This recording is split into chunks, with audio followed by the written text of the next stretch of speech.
بسم الله الرحمن الرحيم نون والقلم وما يسطرون ما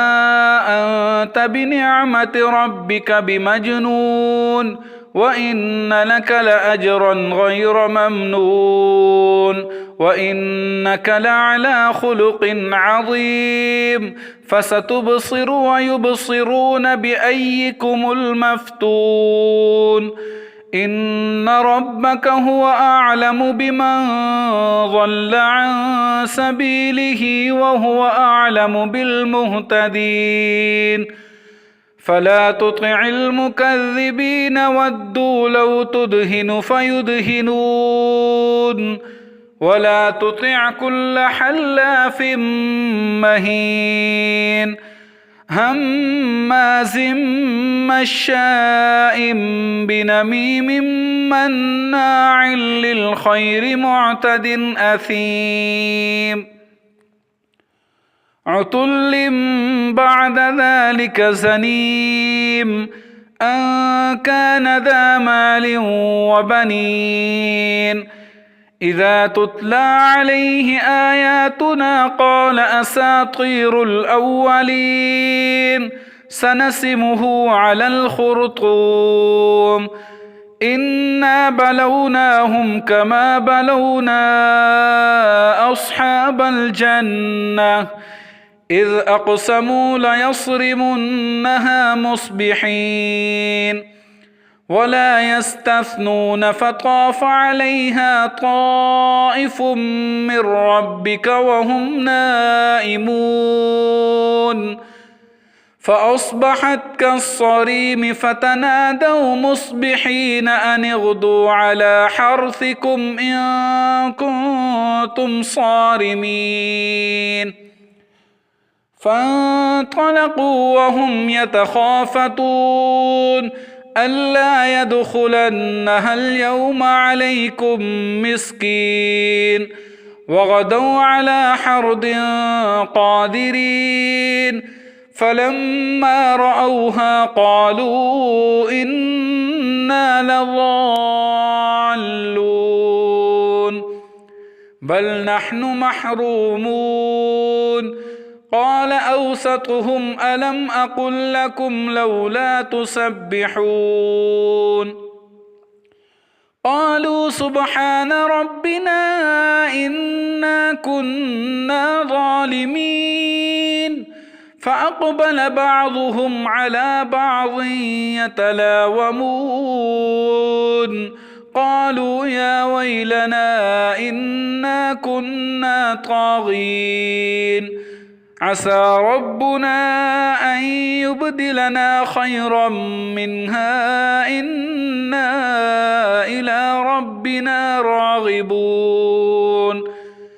كذلك العذاب ولعذاب الآخرة أكبر لو كانوا يعلمون إن للمتقين عند ربهم جنات النعيم أفنجعل المسلمين كالمجرمين ما لكم كيف تحكمون أم لكم كتاب فيه تدرسون إن لكم فيه لما تخيرون أم لكم أيمان علينا بالغة إلى يوم القيامة إن لكم لما تحكمون سلهم أيهم بذلك زعيم أم لهم شركاء فليأتوا بشركائهم إن كانوا صادقين يوم يكشف عن ساق ويدعون إلى السجود فلا يستطيعون خاشعة أبصارهم ترهقهم ذلة وقد كانوا يدعون إلى السجود وهم سالمون فذرني ومن يكذب بهذا الحديث سنستدرجهم من حيث لا يعلمون وأملي لهم إن كيدي متين أم تسألهم أجرا فهم من مغرم مثقلون أم عندهم الغيب فهم يكتبون فاصبر لحكم ربك ولا تكن كصاحب الحوت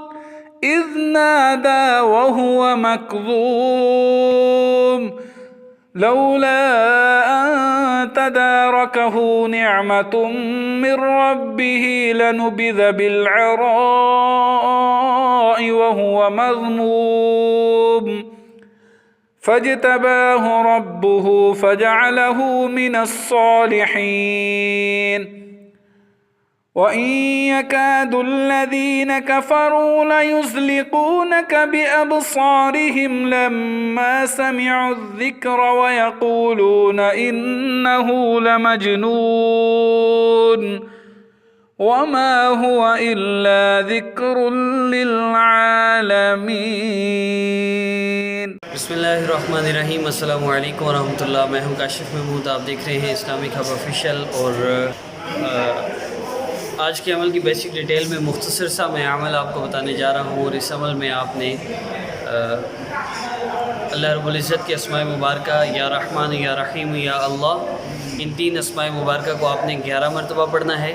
اور اس کے بعد آپ نے یا رحمان یا رحیم یا ہادی،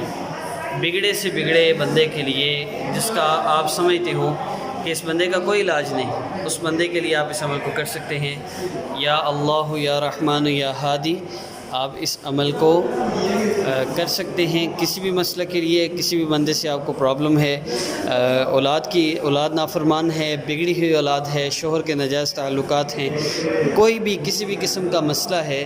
اور آپ اس مسئلے کا حل چاہتے ہیں تو اس کے لیے آپ اس عمل کو کیجئے، انشاءاللہ آپ کو بہت زیادہ فائدہ ہوگا۔ میں پھر عرض کر دوں اس عمل کی ترتیب کیا ہے۔ یا اللہ یا رحمان یا ہادی، یا ہادی اللہ رب العزت کا اسم مبارک ہے۔ یا اللہ یا رحمان یا رحیم 11 ٹائمز، پھر اس کے بعد یا اللہ یا رحمان یا رحیم یا ہادی۔ اس کی آسان سی میں ترتیب آپ کو بتا دیتا ہوں، یہ بھی مشقت رہنے دیجیے، آپ صرف اتنا کیجیے ہر نماز کے بعد جب بھی آپ نماز پڑھ لیں، آیت الکرسی پڑھیں فرض نماز کے بعد، اور اس کے اللہ اکبر کہنا چاہیے، استغفر اللہ استغفر اللہ استغفر اللہ کہنا چاہیے، اور پھر اس کے بعد آیت الکرسی پڑھنی چاہیے، یہ سنت اعمال ہیں۔ اس کے بعد آپ نے پھر یا اللہ یا رحمان یا رحیم پڑھنا ہے۔ یا اللہ یا رحمان یا رحیم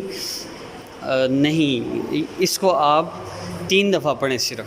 اس کے بعد آپ نے 21 مرتبہ یا رحمان یا رحیم یا ہادی 21 مرتبہ آپ نے اس کو ضرور پڑھنا ہے، اور اس کے بعد آپ نے اس بندے کے لیے دعا کرنی ہے جس سے بھی آپ کو پرابلم ہے یا کوئی بھی آپ کے لیے مسئلہ کریٹ کر رہا ہے، اولاد کی طرف سے ہے، شوہر کی طرف سے، کسی بھی طرف سے ہے،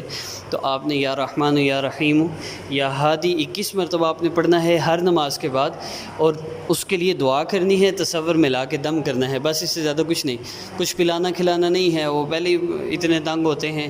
اوپر سے اس طرح کی حرکتیں دیکھے تو وہ زیادہ ہی پریشان ہو جاتے ہیں کہ یہ کر کیا رہی ہے ہمارے اوپر، اور ان چیزوں سے بالکل گریز کیجئے، صرف عمل کیجئے۔ اول آخر 3 مرتبہ درود پاک پڑھیے، اور ایک بار درود پاک پڑھ لیں بے شک، اور کچھ نہیں تو یا رحمان یا رحیم یا ہادی بس اتنا ہی پڑھ لیجئے بے شک۔ 21 مرتبہ آپ نے پڑھنا ہے، محسوس یہاں میں پڑھ سکتے ہیں۔ عمل کی اجازت کے لیے چینل کو سبسکرائب کر لیجئے، بیل آئیکن کو پریس کر لیں اگر سبسکرائب کرنا آتا ہے، اگر سبسکرائب کرنا نہیں آتا تو ویسے بھی اس عمل کو کر سکتے ہیں، آپ کو اجازت ہے۔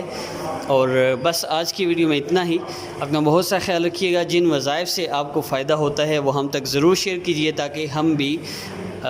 آپ کی طرح دوسرے لوگوں تک ان وظائف کو شیئر کریں جن سے آپ کو فائدہ ہوا ہے، تاکہ دوسرے بھی اس سے فائدہ اٹھا سکیں۔ تو ضرور بتائیے گا مجھے، اللہ آپ کو وہ جزائے خیر دے۔ کمنٹ کیجئے وہ وظیفہ لکھیے جس وظیفہ سے آپ کو فائدہ ہوا ہے۔ نیکسٹ ویڈیو میں انشاءاللہ ملتے ہیں۔ مصروفیت کی وجہ سے مجھے بس یہ ڈسٹربنس والی ویڈیو بنانی پڑی ہے، لیکن انشاءاللہ پھر ملاقات ہوگی نئی ویڈیو کے ساتھ۔ السلام علیکم ورحمۃ اللہ۔